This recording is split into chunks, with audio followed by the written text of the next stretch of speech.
Yeah, so my question revolves around the scalability. So my understanding is the only way to scale this is to either be able to fit more transactions on the block, which would mean changing the legislation and having less information, or to come up with a larger block size. And so would that be a hardware or software thing that would take to be able to have a larger block size?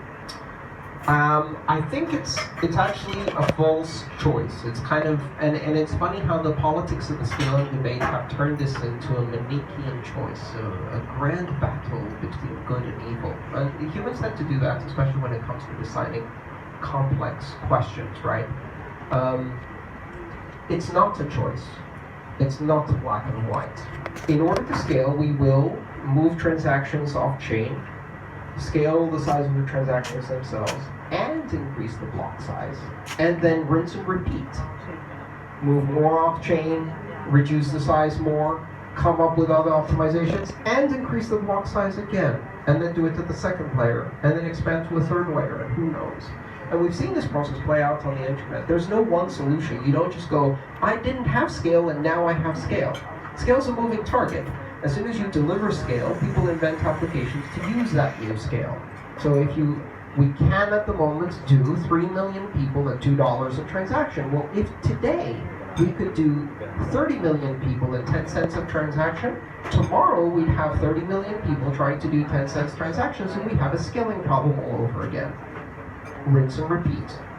I've talked a bit about this, you may have seen on other videos, the idea that we've seen this play out on the internet is kind of funny because there's all of these trade magazines and technical magazines that keep writing articles like, is the era of free bandwidth on the internet coming to an end, right? Have processors reached their physical limits? Is Ethernet about to tap out, and they do this every 2 years, right? Processors have reached their ultimate physical limit, and then someone invents something and we go to the next level. Can the internet really support email attachments with pictures? Well, no, it couldn't. And then it could, and then as soon as we did that, we started adding videos, and then it melted down, and then Netflix came out. And if we are able to fully do Netflix to 3 billion people simultaneously, I want VR. I want 3D 360 Netflix VR in HD 4K 8K 700 frames per second. Why? Because, of course, right? And so you do that, and then you can do one of those streams, and then the internet melts down. So then you have to upgrade everything, and then we can do that, and then someone's going to say, well, what about holography? Can we do holograms? Hell yes, let's do holograms at 100 frames per second, please. And then high-resolution holograms, and then smellogram, or whatever the hell else we're going to come up with next. And then people are going to be like, my connection on Mars is really slow. Back there on Earth, I had a 7 petabyte per second connection, and here I only have DSL.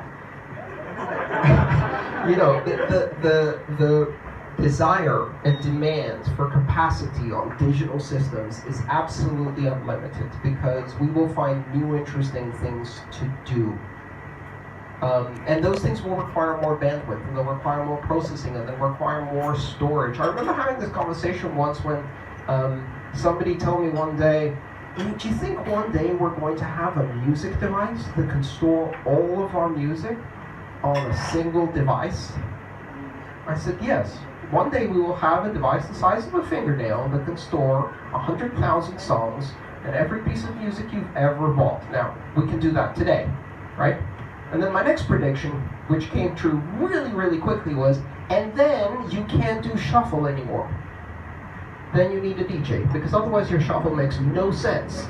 You go from Def Leppard to Mozart to AC/DC to Enya on your shuffle, and it sounds horrible. Then you need a DJ and playlists, and guess what? We got Spotify.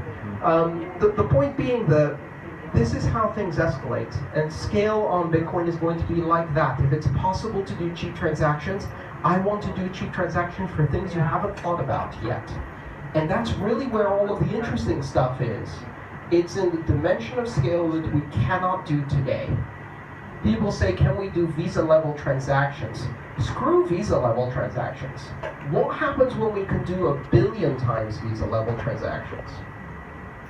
Then it gets really interesting, and I think we can.